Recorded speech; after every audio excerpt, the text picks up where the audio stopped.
Good morning. நம்ம இந்த நாட்களில் தொடர்ந்து நம்ம எதை குறித்து பார்க்க போகிறோம் அப்படின்னா கோபன்றது தான் இன்றைக்கி எல்லாவற்றுக்குமே ஒரு பெரிய ஒரு காரியமாக இருக்கிறது. சட்டுன்னு கோபப்பட்டுறோம்ல.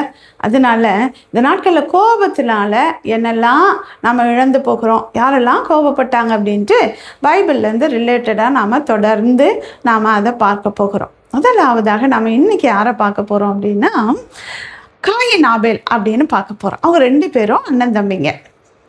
காயின் அவர் நிலத்தில் விவசாயம் பண்ணுகிறவராக இருந்தார்.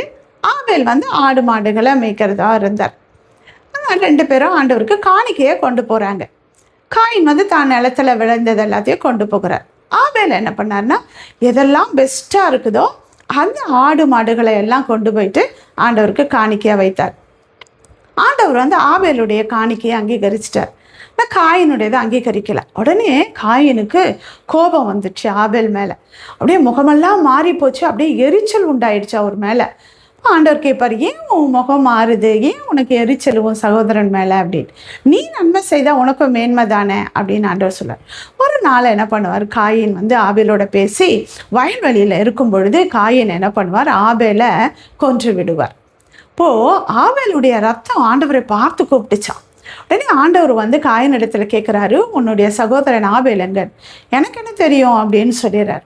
உடனே ஆண்டவர், நீ நியாயமில்லாமல் காரணமே இல்லாமல் உன் சகோதரனை நீ கோபத்தில் எரிச்சல நீ கொன்னுட்ட. அதனால் நீ பூமியில் என்ன பண்ணுவ, நீ சபிக்கப்பட்டு இருப்ப. நீ பூமியில் விளையிற விளைச்சலை நீ உன்னுடைய பலனை நீ காண மாட்ட. நீ விவசாயம் பண்ணுகிற போது அதற்கான பலனை பூமியில் நீ காண மாட்ட. நீ பூமியில் அலைந்து திரிகிறவனாக இருப்ப அப்படின்னு சொல்லிட்டு ஒரு பெரிய சாபத்தை காயின் மேலே விழுகிறது. இன்றைக்கு நாம் கூட கோபத்தினால நிறைய ஆசீர்வாதங்களை இழந்து போகிறோம்ல.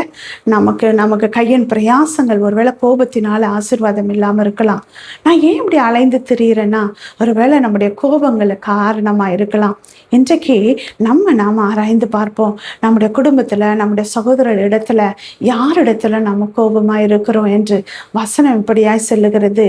தன் சகோதரன் இடத்தில் நியாயம் இல்லாமல் கோபித்துக் கொள்பவன் நியாய தீர்ப்புக்கு ஏதுவாக இருக்கிறான் என்று. இன்னைக்கு யார் மேலே உறவுகளில் நமக்கு கோபம், அண்ணன் மேலே, தம்பி மேலே, அக்கா மேலே, இல்லை நண்பர்கள் மேலே, இல்லை மாமியார் மேலே, மருமகள் மேலே, கணவன் மனைவியின் மேலே, இன்னைக்கு யார் மேலே நமக்கு கோபம் காரணமே இல்லாமல் இருக்கிறதுனால நம்ம ஒரு வேளை ஆசீர்வாதத்தை இழந்து போயிருப்போனா இன்னைக்கு நம்ம சமாதானமாகுவோமே. நம்முடைய கோபத்தெல்லாம் விட்டுடுற போது கர்த்தர் நம்மளை உயர்ந்த ஸ்தானத்தில் நம்மளை ஆசீர்வதிக்கிறவராக இருப்பார். Have a nice day. Jesus loves you.